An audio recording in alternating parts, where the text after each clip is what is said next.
Eh bien, je pense que c'est un message qui concerne chacun. Je crois qu'à certains moments, on a tous eu cette pensée de se condamner. On a fait des choses qu'on regrettait, des pensées qu'on regrettait, des attitudes, des paroles qui ont fait parfois du mal autour de nous. Et on s'est rendu compte de ce qu'il y avait dans notre cœur et qui n'était pas toujours très joli.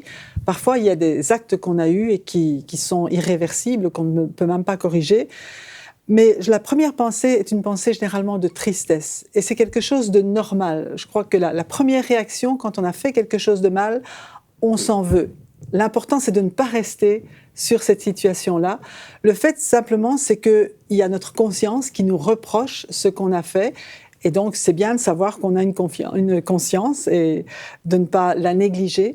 Mais la parole de Dieu nous parle de deux sortes de tristesse. Une tristesse qui est selon Dieu et une autre qui est selon le monde et qui, elle, va nous conduire à la dépression, alors que la tristesse selon Dieu est là pour nous relever. On va lire ensemble, si vous voulez bien, dans 2 Corinthiens, chapitre 7, verset 10, ce que l'apôtre Paul nous dit.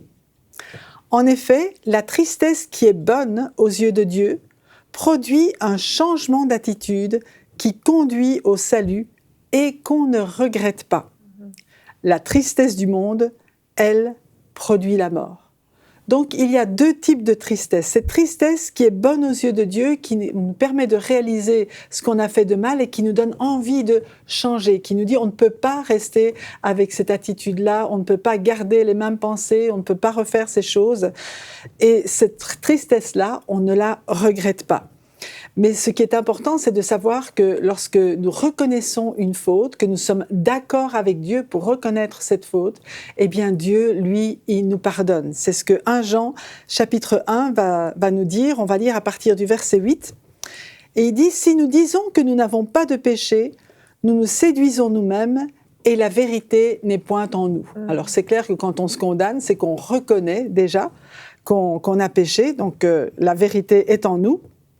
Mais si nous confessons nos péchés, il est fidèle. Dieu est fidèle et juste pour nous les pardonner. Il manifeste sa justice en nous pardonnant nos péchés parce que Jésus a été déjà puni et condamné à notre place pour que nous ne le soyons plus. Amen. Et en plus, il nous purifie de toute iniquité. Il vient purifier notre cœur pour que les racines qui ont produit ces mauvaises attitudes soient ôtées de notre cœur. Si nous disons que nous n'avons pas péché, nous le faisons menteur et sa parole n'est point en nous. Mes petits enfants, dit l'apôtre Jean, je vous écris ces choses afin que vous ne péchiez point. C'est clair, c'est le but à atteindre.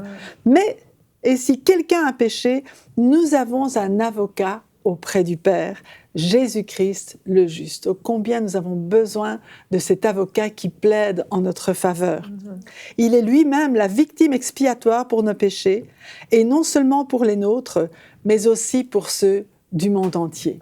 Alors recevons ce pardon de Dieu. Croyons qu'il est celui qui nous pardonne, qui plaide pour nous et qui vient nous accorder ce pardon, mais on a besoin de le recevoir gratuitement, pas comme un mérite, mais simplement comme une grâce, comme un cadeau que Dieu nous fait lorsque nous avons commis des fautes. Parce que l'autre tristesse, la tristesse du monde, elle est une tristesse selon l'esprit de ce monde. Écoutez bien le raisonnement qu'on peut avoir. Je ne tolère pas qu'une personne comme moi ait pu commettre une telle faute.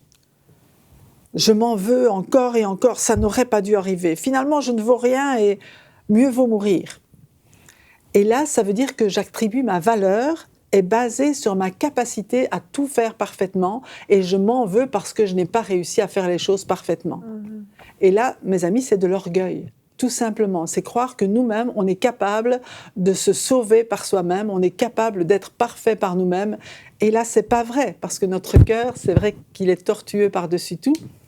Et je crois que c'est important de reconnaître que nous avons besoin de Jésus-Christ et que sans lui, nous ne pouvons rien faire. Donc la tristesse selon Dieu va nous amener réellement à dire au Seigneur, j'ai besoin de toi, je veux changer, mais aide-moi à changer parce que sans toi, j'y arriverai pas. Un exemple frappant des deux tristesses dans la parole de Dieu, c'est l'exemple de Pierre et de Judas. Les deux ont trahi Jésus à leur manière. Bien sûr, les conséquences n'ont pas été les mêmes, mais quand même, lorsque Pierre a trahi Jésus et qu'il a nié par 3 fois ne pas le connaître, lui qui avait vécu pendant 3 ans et demi avec le Maître, tout comme Judas d'ailleurs, c'était impensable qu'il puisse faire cet acte. On n'aurait jamais supposé qu'il soit capable de renier Jésus, alors qu'il avait dit « Mais Jésus, moi, je te suivrai jusqu'à la mort, je ne te renierai jamais ». On peut comprendre à quel point Pierre pouvait être déçu de lui-même après avoir trahi Jésus. Mais les deux avaient entendu Jésus qui disait à la femme adultère « Je ne te condamne pas non plus, va et ne pêche plus ». Elle, que tout le monde condamnait, tous les pharisiens disaient « Elle doit mourir », mais ils savaient que Jésus était quelqu'un qui ne condamnait pas et qui donnait une deuxième chance. Et nous savons que bien souvent, c'est plus qu'une deuxième, c'est parfois bien plus que cela. Mais Judas, lui, après avoir livré Jésus pour 30 pièces d'argent, il a réalisé que son acte avait amené la condamnation de Jésus. Et écoutez bien ce que la parole de Dieu dit dans Matthieu chapitre 27, à partir du verset 3.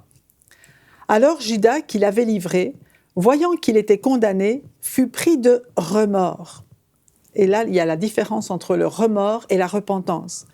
Et il rapporta les 30 pièces d'argent aux principaux sacrificateurs et aux anciens en disant « J'ai péché en livrant le sang innocent. » Ils répondirent « Que nous importe, cela te regarde. » Et Judas jeta les pièces d'argent dans le temple, se retira et alla se pendre. Pas un instant, il n'a imaginé que Jésus pouvait lui pardonner.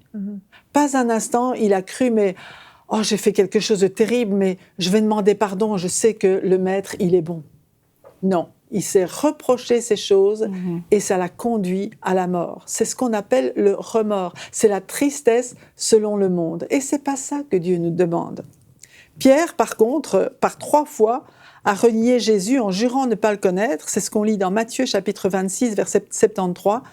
Peu après, ceux qui étaient là s'étant approchés et dirent à Pierre « Certainement, tu es aussi de ces gens-là, car ton langage te fait reconnaître. » Alors il se mit à faire des imprécations et à jurer. C'est pas seulement « je le connais pas », mais vraiment des imprécations et à jurer « je ne connais pas cet homme ».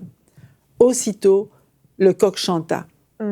Et dans Luc 22, 61, on lit « Le Seigneur s'étant retourné regarda Pierre. Et Pierre se souvint de la parole que le Seigneur lui avait dite « Avant que le coq chante, aujourd'hui tu me renieras 3 fois. » Et étant sorti, il pleura amèrement. Pierre aussi a été pris de cette tristesse terrible, mais c'est la tristesse d'avoir renié son Maître.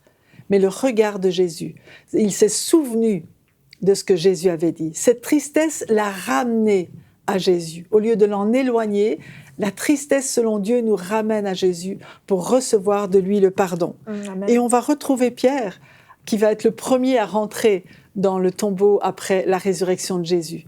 Pierre qui va s'approcher de Jésus aussi après la résurrection et à qui Jésus va lui demander 3 fois « M'aimes-tu » Et il va dire « Seigneur, tu sais toutes choses, tu sais que je t'aime bien comme un ami, mais t'aimer de l'amour agapé, tu sais que je ne suis pas capable, il n'y a que toi qui peux me le donner. » Mais n'empêche, il ne s'est pas découragé.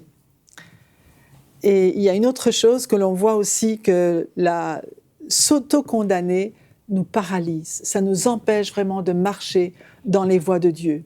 Et il y a un exemple aussi dans la parole de Dieu avec le paralytique, cet homme qui a été porté par 4 brancardiers qui, eux, avaient la foi pour lui. Et Jésus a dit, en voyant la foi des porteurs, il a dit à cet homme, « Prends courage, mon enfant, tes péchés sont pardonnés. » Il ne lui a pas dit tout de suite, « Lève-toi, prends ton lit et marche. » D'abord, il l'a rassuré, il lui a dit, « Tu sais, tes péchés, tu crois que c'est tes péchés qui t'ont mis là? Eh bien, ils sont pardonnés. » Et après cela, le cœur de cet homme a été soulagé de voir que Jésus lui avait pardonné ses péchés. Et Jésus lui a dit, lève-toi, prends ton lit et marche. Et c'est ainsi qu'il a pu se lever. Donc, la Bible nous dit qu'il n'y a maintenant aucune condamnation pour ceux qui sont en Jésus-Christ, car la loi de l'esprit de vie en Jésus m'a affranchi de la loi du péché et de la mort. Et avec lui, s'il ne te condamne pas, cesse de te condamner parce qu'il est une espérance et ton espérance ne sera pas anéantie. Alors, sois béni. Amen. Retrouvez la suite de ce programme dans l'émission Bonjour chez vous sur ENCI TV.